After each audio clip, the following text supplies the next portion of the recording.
that we talk about all the things related to performance athletes, from racism, gender and equity, sex abuse prevention, nutrition, psychology, dance medicine, science, and more. I am Bree Zabrowski, co-founder of Apollo Performance Wear, here with my fabulous friend and co-host, Melissa McDaniel Grisham. And we are talking today with the incredible Lauren Ritchie about how we foster a culture of maturity and professionalism among adults in youth competitive environments. This is a big one to tackle and something that I don't think is touched on enough, but frankly, we all need to hear it. So we're excited to dive in today. Melissa, go ahead and tell everybody about Lauren if they haven't heard of her, and we'll get started. We are so excited to have Lauren back on the show again. Lauren is an established mental skills educator, facilitator, and keynote speaker. Her areas of interest and expertise include sports and performance mental training, as well as the intersection of well-being and mindfulness. Her work in managing stress and enhancing performance has led to supporting youth in dance, hockey, music, gymnastics, and other industries. Prioritizing the profound power and importance of a coach, Lauren has created teacher and coach training programs to support mental skills and optimize leadership training and learning. Welcome back, Lauren. Thank you so much, friends. I'm thrilled to be here. Yes, thank you. We're thrilled to have you, and thrilled to have you to talk about this very important topic, because I got stories to tell you about things I have experienced. Boy, do I. But I want to start with just the leading question. Let's go ahead and jump into it. So how do we define and communicate clear expectations regarding maturity and professionalism to the adults that are involved in youth competition environments? Because, I mean, let's be honest. I mean, there's no governing body. There's no standardization in dance. There's no one person that's calling the shots. So when you have all these personalities and all these different methods of training that have been passed down over the years, and all different methods of dealing with humans, and there's no standard, it's like a jungle out there. So how do we do that? Yes. Well, let's actually start with the generous assumption and understanding that most people, when their child is competing, when they're participating in youth sport, and I'm not saying participating as in on the stage, on the field, but when they're showing up in the stands, when they are financially helping this hobby flourish, I start with generous assumptions that we want the most out of the experience, that we want our child or the child that we're supporting to thrive. And this happens not just in the dance community, but across the board. I have been working with volleyball players. I'm coming off of speaking at the Female Sports Summit, and I am here to report back that this is something that is happening in many domains. It is not gender specific.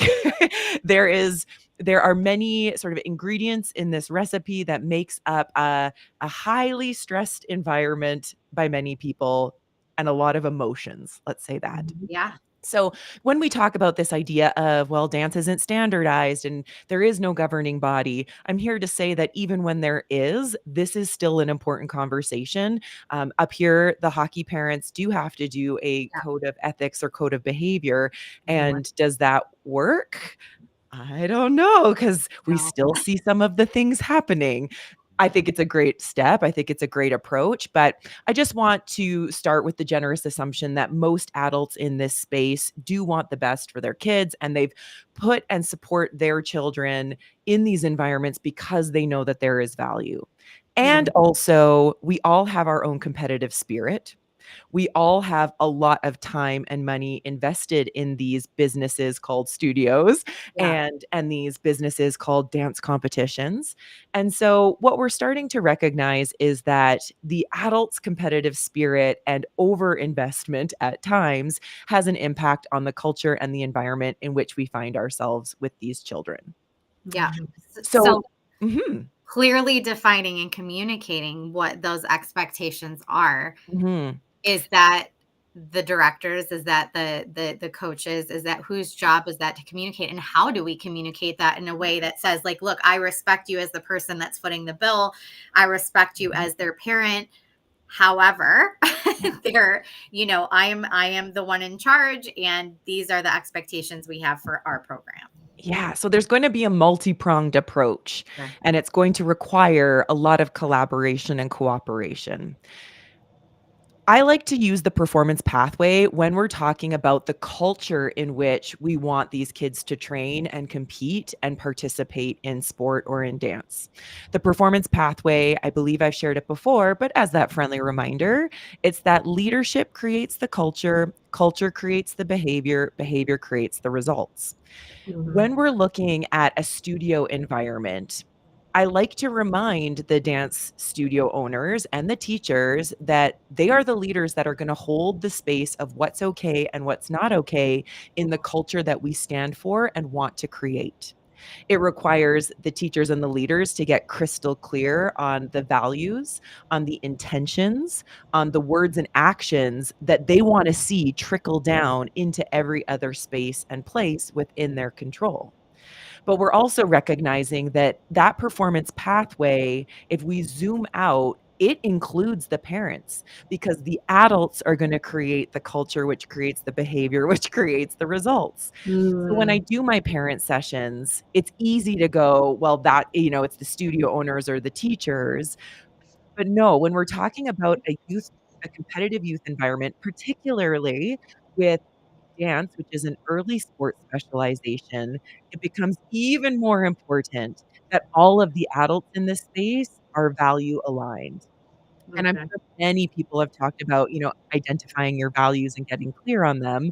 But this is where I would hit pause and say, go back. We need to revisit the why. We need to revisit what's important here and what our own measurement of success and growth is going to be.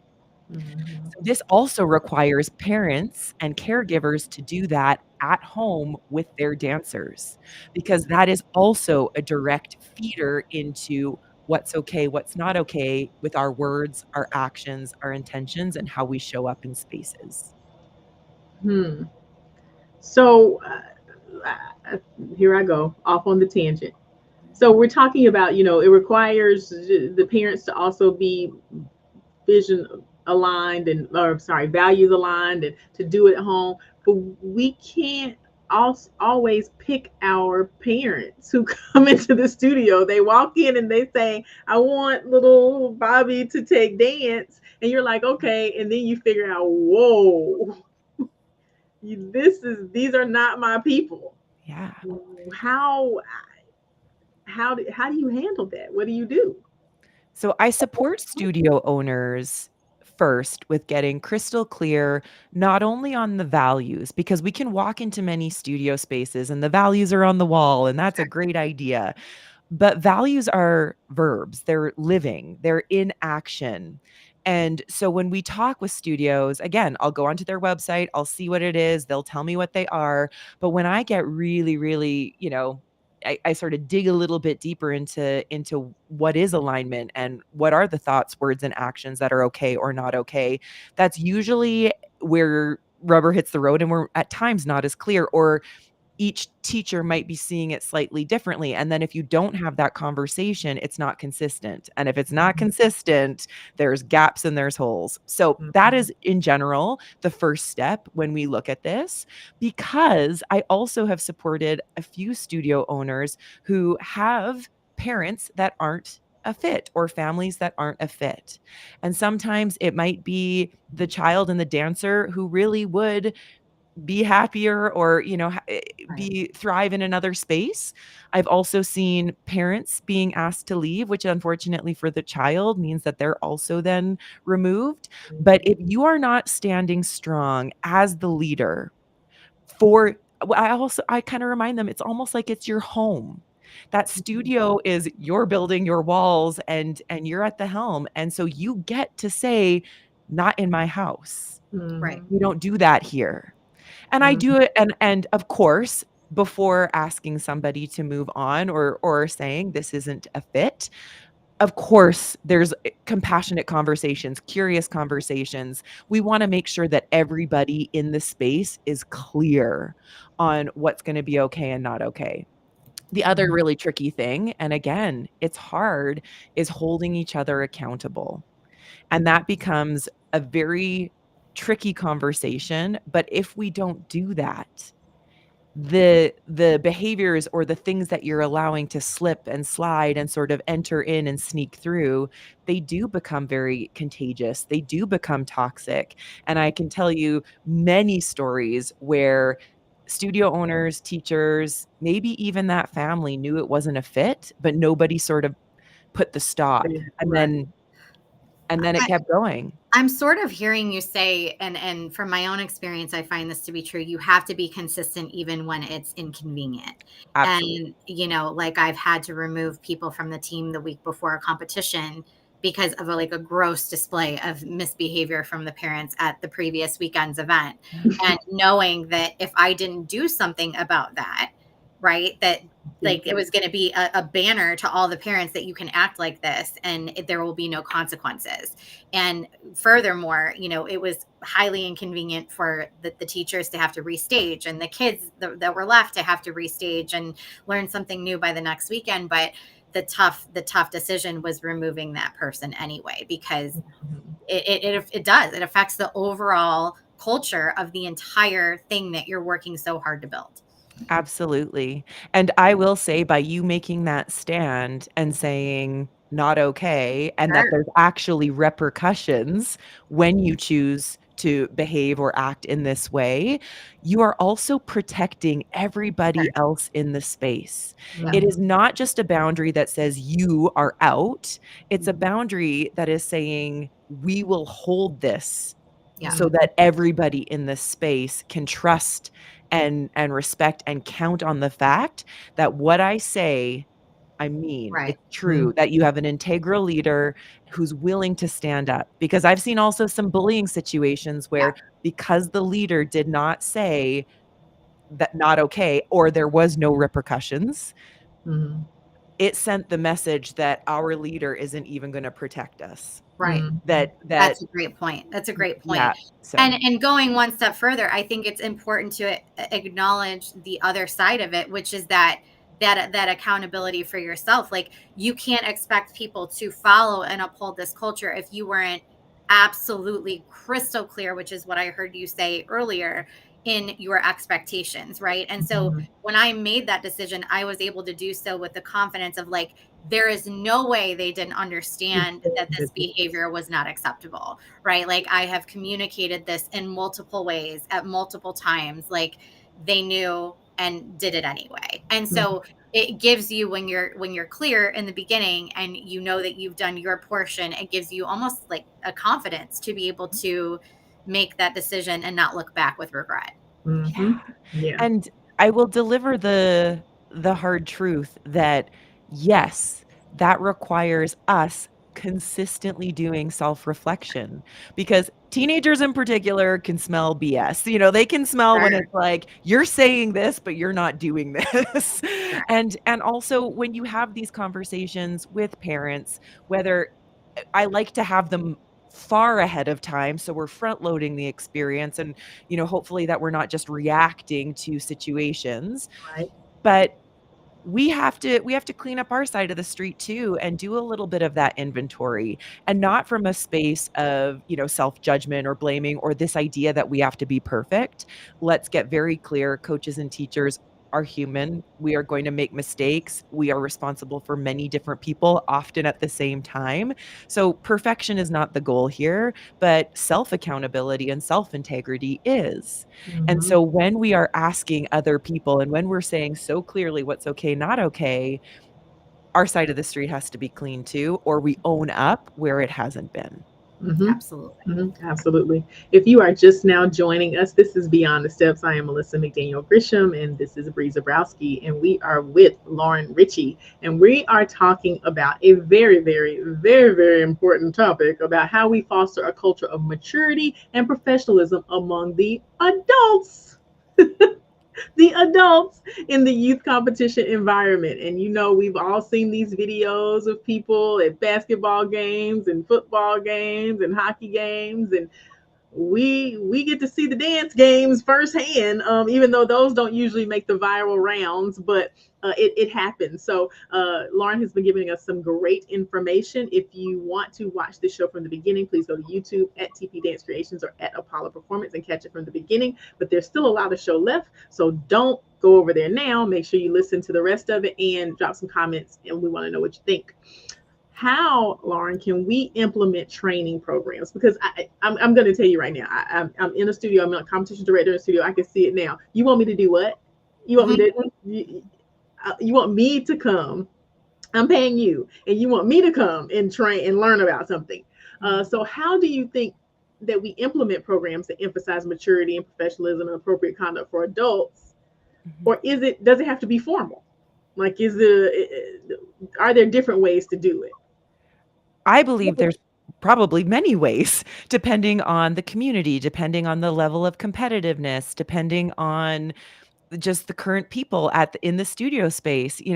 We are very dynamic as a community. There are people coming and going and growing and all the things. I like to start with education, with the understanding of the context and the complexity of a competitive environment. I will focus on dance right now because it is different than soccer and hockey and volleyball. We are not putting a ball in a net. Stats are not being collected. There is no sort of national league. There isn't even a pathway into collegiate type programs, particularly in Canada. So let's start with the education and the understanding that dance is an art that happens to compete as a sport. And with that reality, it's going to shift our determining factors of what success is going to look like. It is going to change within every competitive environment we're in because dance is a private business in the competitive area. Yeah. So when studio owners have come to me in the past with this idea that parents are behaving badly, and I use that with like a very tender heart, but that's sometimes the language that's coming in where parents are texting each other and sort of spreading gossip, or they're hyper fixating on these decimal points, that one person got the 0.16 and the other person got the 0.45, and what was the difference? And those are fair questions, but let's get an understanding of what those marks even mean or how they came about. So if we can start from the understanding that every single competitive environment we're going to find ourselves in as dancers is a private business which has the autonomy to structure their own scoring system, their own definition of what's important. So when I, as an adjudicator, come, sometimes it's 1 mark. That's it. I give the 1 mark. Other times it is going to be that I have to give up to 2 decimal points because of the software program. Sometimes it is 10 points for costume, 10 points for creativity, 50 for execution of technical components. Like, it depends. As an adjudicator, I come and I go, okay, how are we playing here? Right. So, and then also the piece that because dance is more of a private business, there is no adjudicator certification, credentialing, mandatory education. And I want to be very clear that I'm not labeling that as good or bad, because I think that there are many things that we can learn from somebody who has primarily done film and television and has one perspective, and then somebody who's been in a ballet company. It's like, let's hear all of it. But what we have to do as adults is recognize the diversity of feedback that you might get at any given competition and allow ourselves to see and sort of filter some of what that is. Yeah. So if you get feedback from someone that you like adamantly don't understand or don't agree with, your first stop as a parent is going to be the coach, right? Like, parents don't need to go through It should be. but in best practices, that's what we're talking about, it right? should It's be. like, Yes, you get absolutely. these marks, you get this feedback, and it is let the coach, Yeah. let the teacher teach, and those are tools, and that is feedback from other professionals that they get to filter and also talk with the dancer. So there's been some times where we get feedback and I was like, I hear what they're saying, but I don't agree with that. Like, let's stick with, our What we're execution doing, that right? way or whatever. That's also a beautiful skill, to be open to feedback, to learn the process of discernment, and then to check in with clarity about why you're going to choose something or why you'll change something. Sure. So this is where we're understanding that we choose to compete in as an art form. We're going to get a variety of feedback and measurements of scale. So what I would encourage all of the adults in the space is, okay, first of all, do you accept that? Because if you don't accept that and you need stats and you need some kind of consistency, Wrong place. you will forever be suffering. Like, Right. In dance, you will. yes, Wrong place. Yep. in dance, there is a level of acceptance that this is what the terrain is. This is what the scope is, that every competition has a different category of level and whatnot. Can you accept that? Because if you can't, you will fight and fight and fight and be tormented.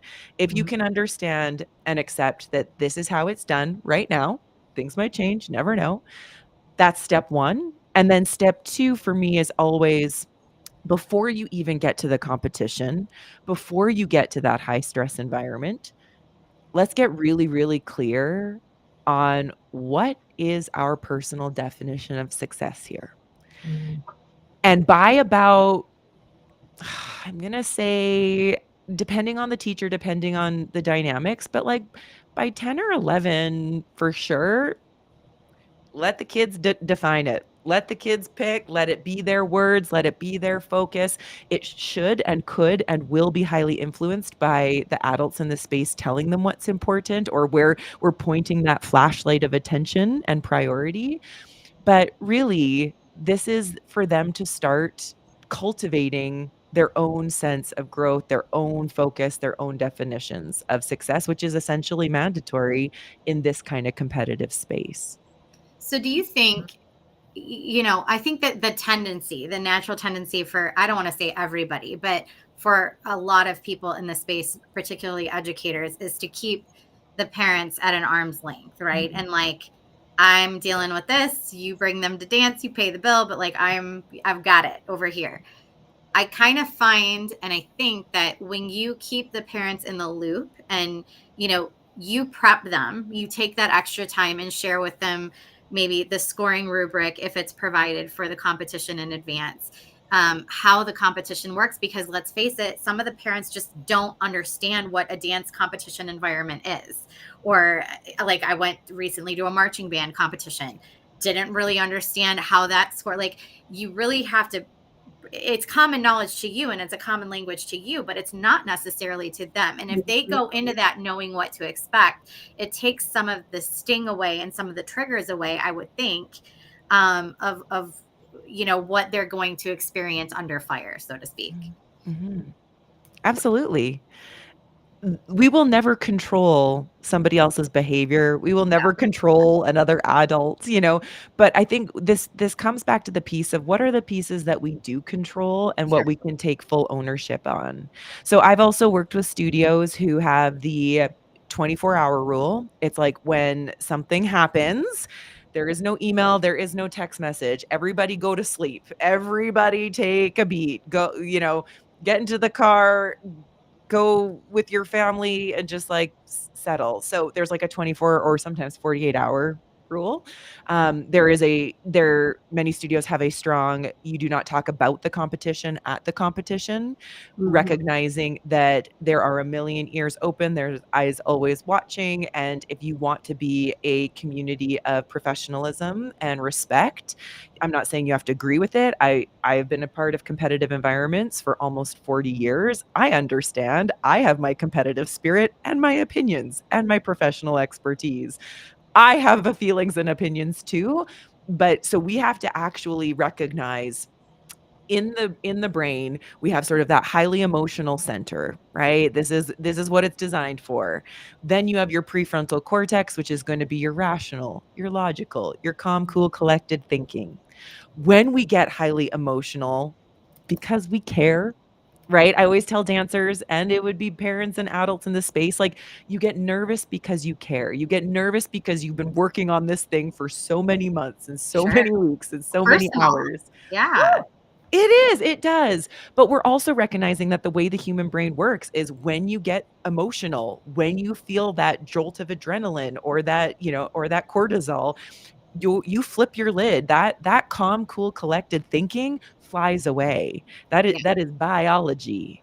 And so when we're in that space, I had to put in some guardrails for me as a teacher, because let me be so clear, I come with intensity, I come with expectations because I know how hard we worked, or I know what I want to see on the stage. And then all of the sudden I'm watching my piece fall apart Yeah. in Yes. before my very eyes, Yeah. right? Yeah. I had to put in decisions and guardrails before I even got there.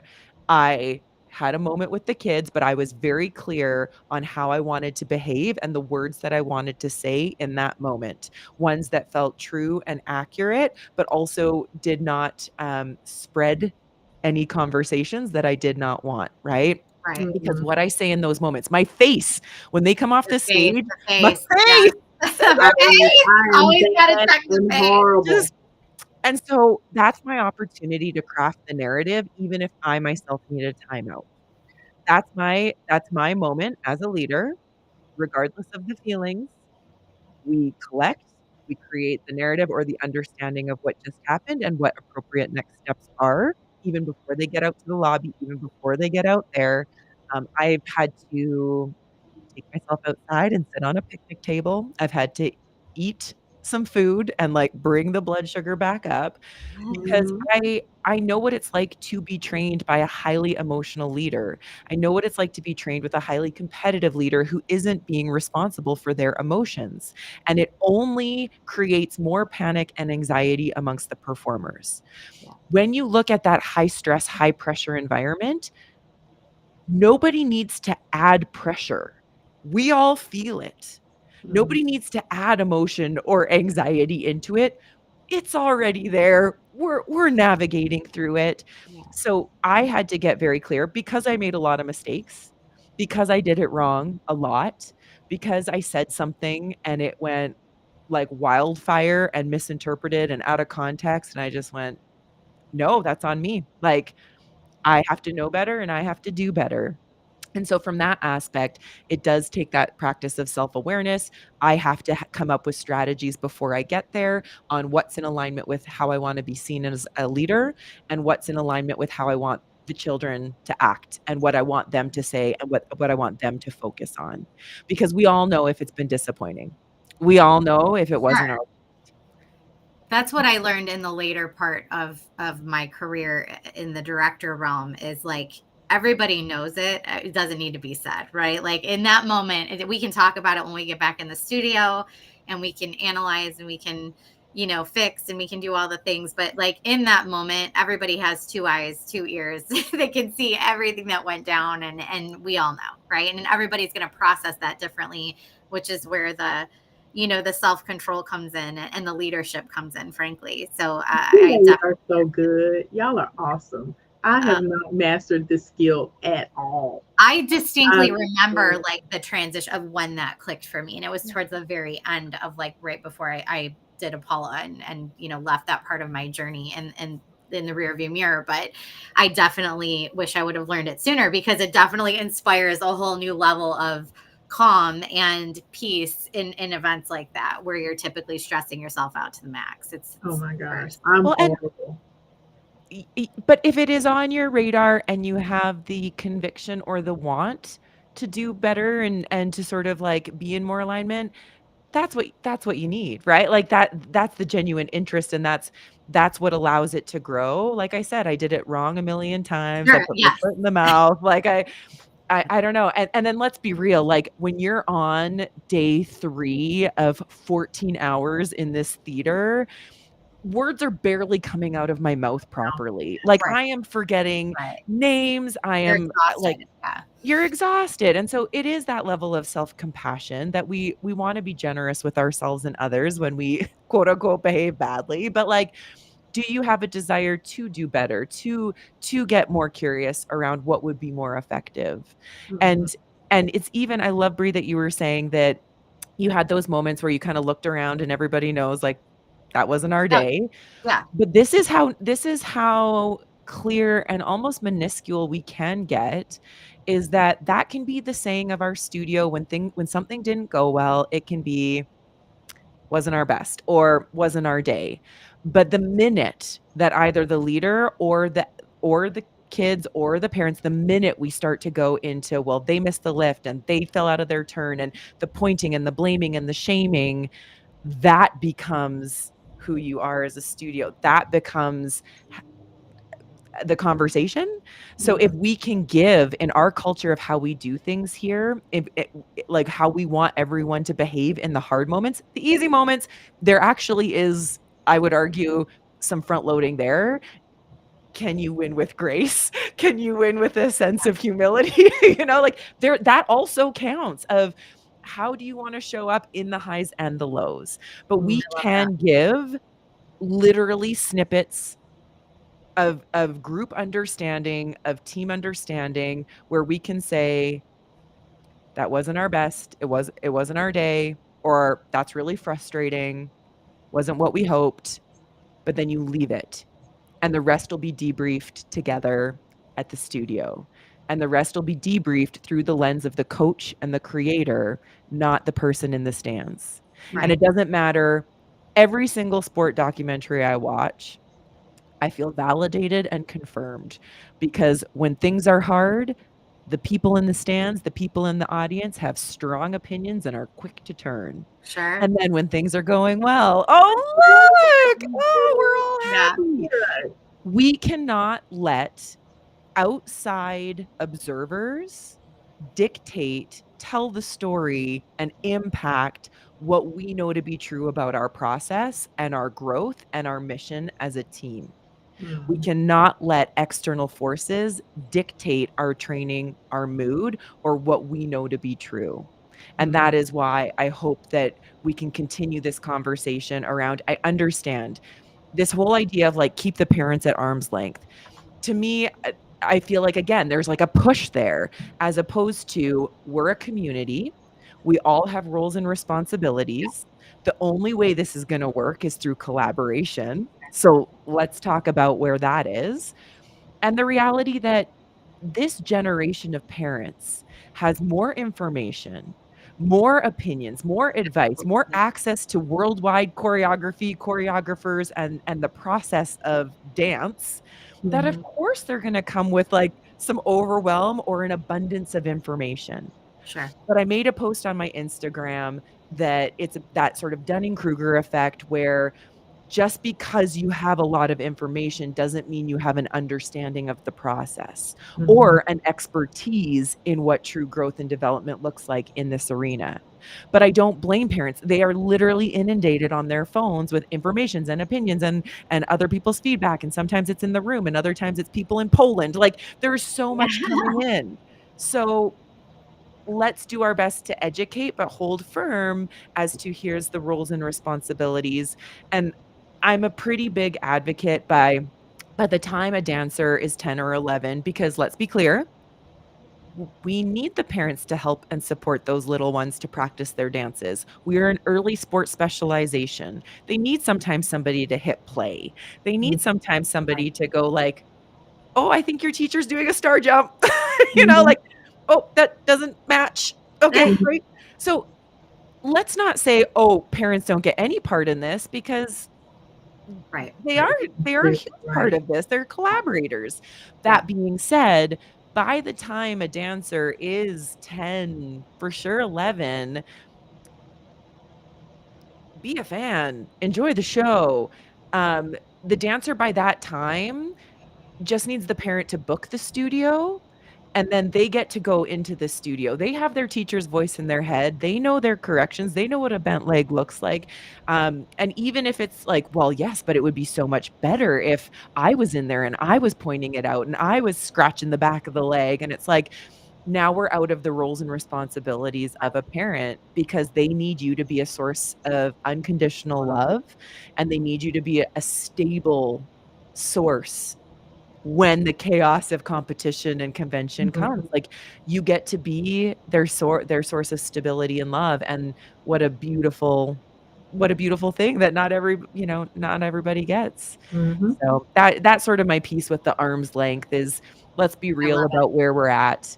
And also, in order for a dancer to truly develop a sense of internal validation and internal confidence, they're going to have to own a lot of this work, and they're going to have to know and trust that they can do it themselves, and that they've got this, and that they know when to ask for that feedback, and then they take the feedback and they go work on it.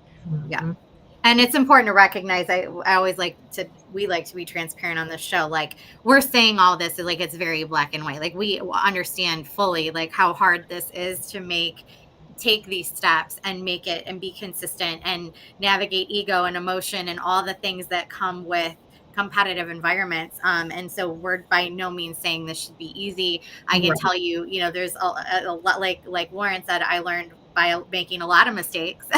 And I can tell you that while I may have mastered some things as a director, I then definitely, like being a parent now of a boy in competitive soccer, I seem to have amnesia because all of the lessons I've learned have now gone out the window. And now I am the crazy soccer mom that needs to get perspective and recognize that every day. And I'm working on it, but that is a whole nother segment. So it goes out the window as fast as it comes in, and we just have to rein ourselves back in, I think. I have a peer who's a director of a program. Oh my gosh. Deep, knowledgeable, amazing dance teacher and educator. Her daughter is about 8 or 9, and then coming home with emotions about where she is in the formation or the fact that she's not on stage at this part. And she literally said, like, Lauren, I know all the tools. Yeah. I actually, as the choreographer, I can explain to my child what's going on with certainty. And she goes, it just feels so different. And so I respect that. It is horrible. It is. I'm like, it's like an out of body. Like, I'm floating above my body going, you know better. And then I just talk to the hand. I just do it anyway. And it's like, it's just this appalling, like, it rages from within. I don't know what to say about it. It's very actively working on it, though. Like, recognize it. Step 1, actively working on it. It is really bad. Anyway, but I love it. So excited about being a soccer mom, but geez, I got to get it together. So anyway, in the spirit of that, welcome to Beyond the Steps. For those of you just joining, I am Bree Zabrowski with Melissa McDaniel Grisham. We're chatting with Lauren Ritchie today about how we foster a culture of maturity and professionalism among adults in youth competitive environments. This is a big one. To go back and listen to this episode in its entirety, please go to YouTube at Apollo Performance and TP Dance Creations to see this and all of our episodes. But keep watching because we still have more left. Lauren, what ways can collaboration with various stakeholders, such as sports organizations, educational institutions, community leaders, help in fostering a culture of maturity and professionalism? That's an interesting question when you're looking at what organizations exist for dancer. What organizations exist for parental support in the arts? Yeah.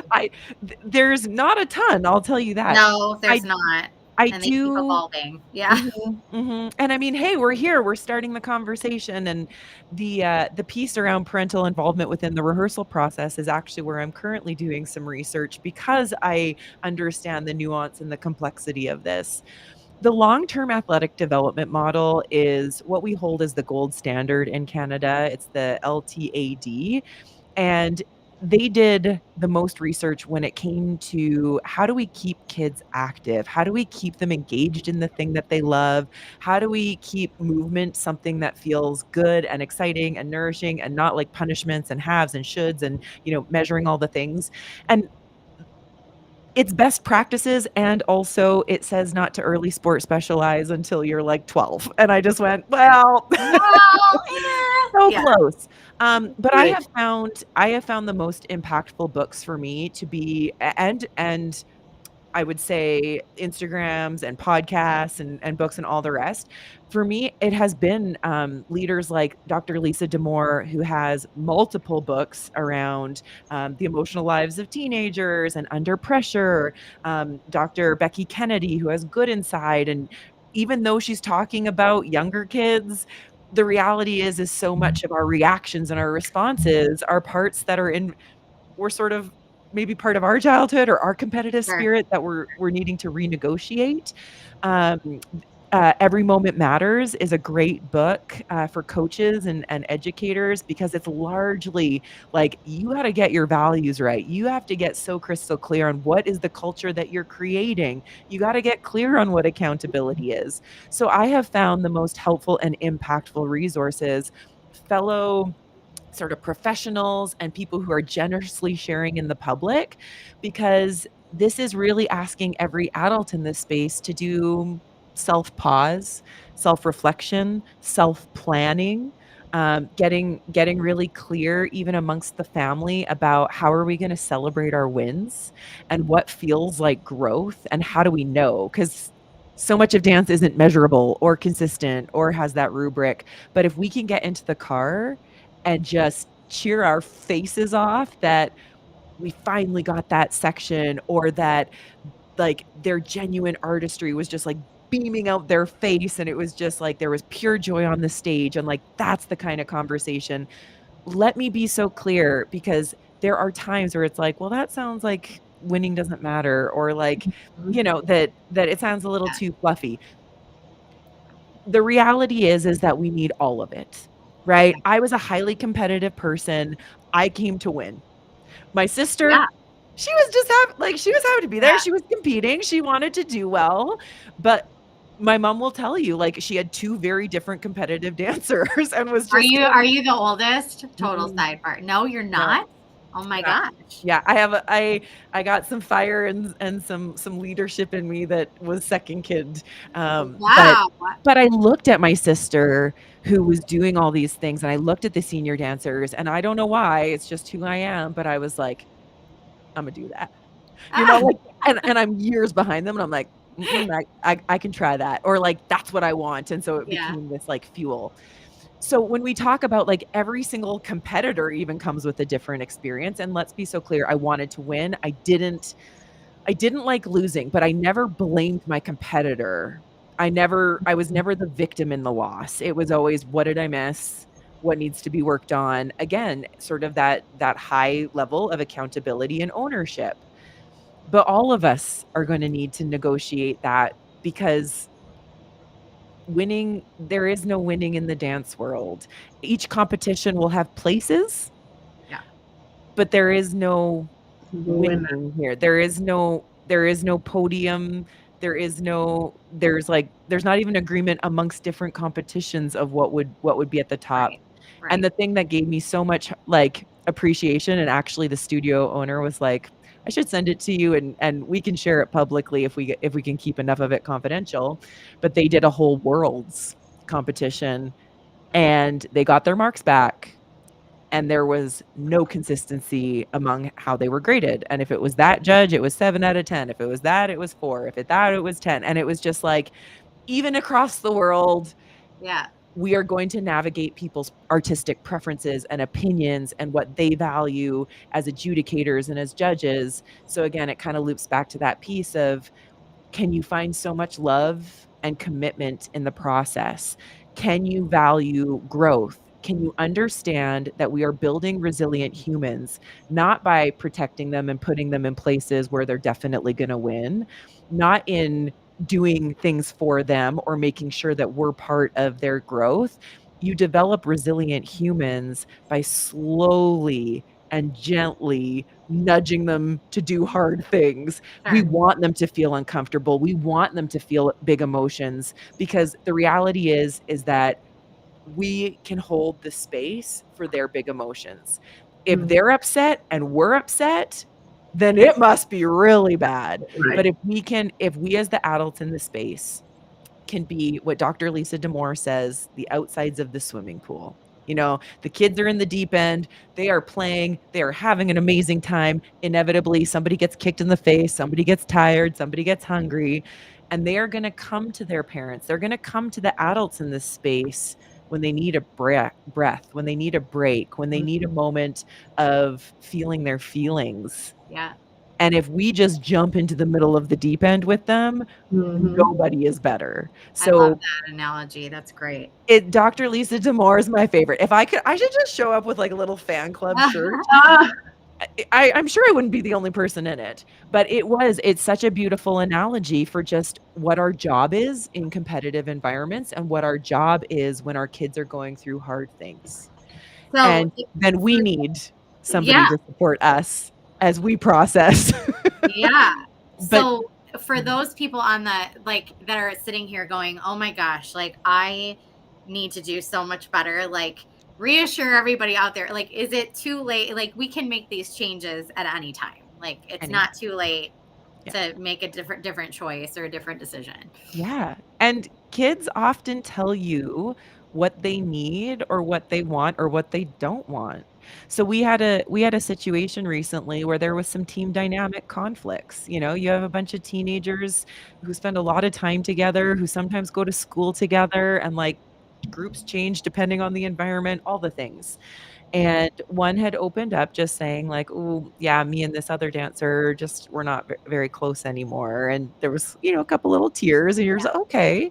And I just flat out asked, like, is this something that adults need to intervene with? Is this gonna be impactful in a team environment? Is this going to be dangerous? Is this going to like, is there anything that I need to know as the adult? Do I step in? And the minute I was like, do adults need to step in? It was like, oh gosh, no, no, no, Right. no, no, no, no, no. And I said, here's the deal. If it gets really bad, if something takes a turn and there is so much drama and gossip in the team, which often the coaches and the teachers might not know about, we're not in the group text, nor should we be. I said, could you just send me a red siren? I won't even ask questions, but I'll just like, you don't have to say anything. But can you, as the choreographer and as the teacher, can you give me a heads up if like my group is falling apart and I don't know it? Sure. Yeah. And that you guys haven't sorted it out, because the reality is most of the time they will sort it out or they'll figure it out. So that was sort of the agreement that we came to. We put some language around it, but I mean, team dynamics are tricky, but I want to be as the adult in this space. Sometimes I just need to be an ear. Sometimes I just need to listen. Right. Yeah. Absolutely. And do not get involved. It's not always required. If you are just now joining us, this is Beyond the Steps, and we just had an amazing conversation with Lauren Ritchie about how we foster a culture of maturity and professionalism among the adults in the youth competitive environment. You can watch the show from the very beginning on YouTube at TP Dance Creations or at Apollo Performance. Please invite your friends to watch, share it, comment. We want to know what you think. All of our episodes are also there. So after you watch this one, go on back.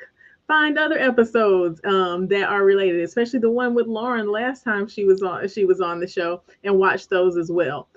But if you are a first-time viewer, you may not know, but Lauren knows because she's been here before. We give homework. So Bree, you want to bring homework in?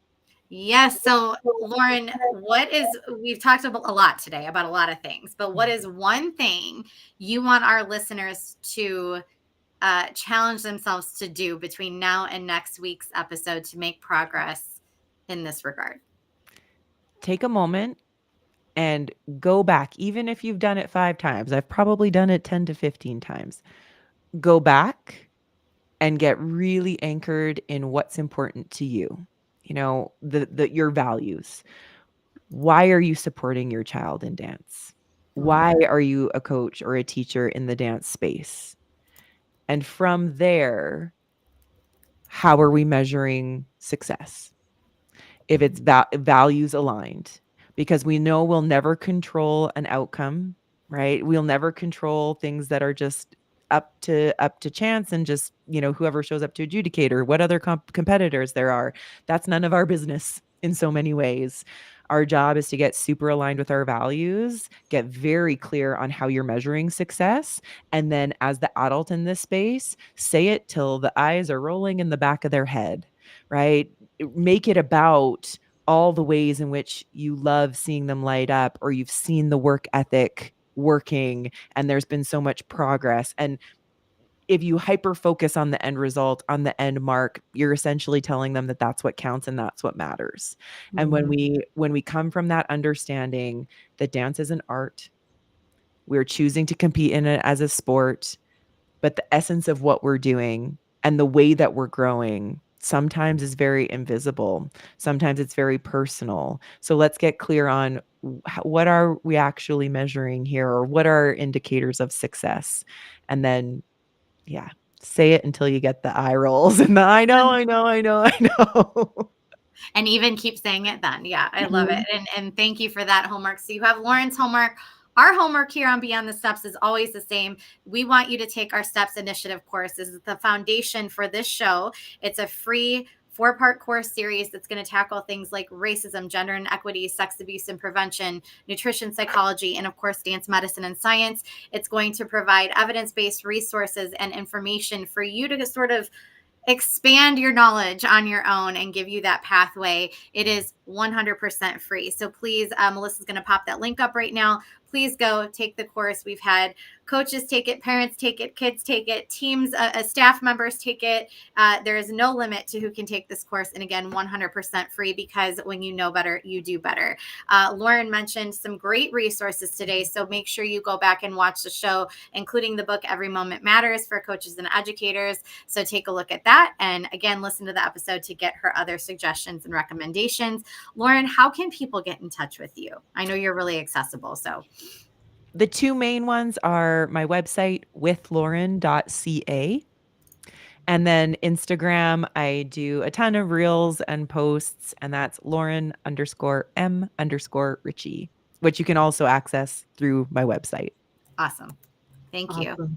Thank you so much for being here, Lauren. We really, really appreciate you. We cannot wait to have you back, hopefully later in the season. I am so grateful. Thank you, friends. Thanks, Thank you, Bree, for being such an amazing co-host and friend. Thank you, viewers, for coming back week after week and joining us for Beyond the Steps. We are so just blessed and honored to have been doing this for 4 seasons now, and we're ready to just keep going. We will be back with another great episode next week with a repeat guest and a member of the Beyond the Steps family, Ashley Mowry. So mark your calendars and don't miss it. 3:30 Eastern on YouTube and on Facebook. In the meantime, share this episode, comment, like, subscribe to our channel so you can never miss any of the content that we put out. And do your homework. All of it. Until next time, continue your journey beyond the steps. We'll see you next week.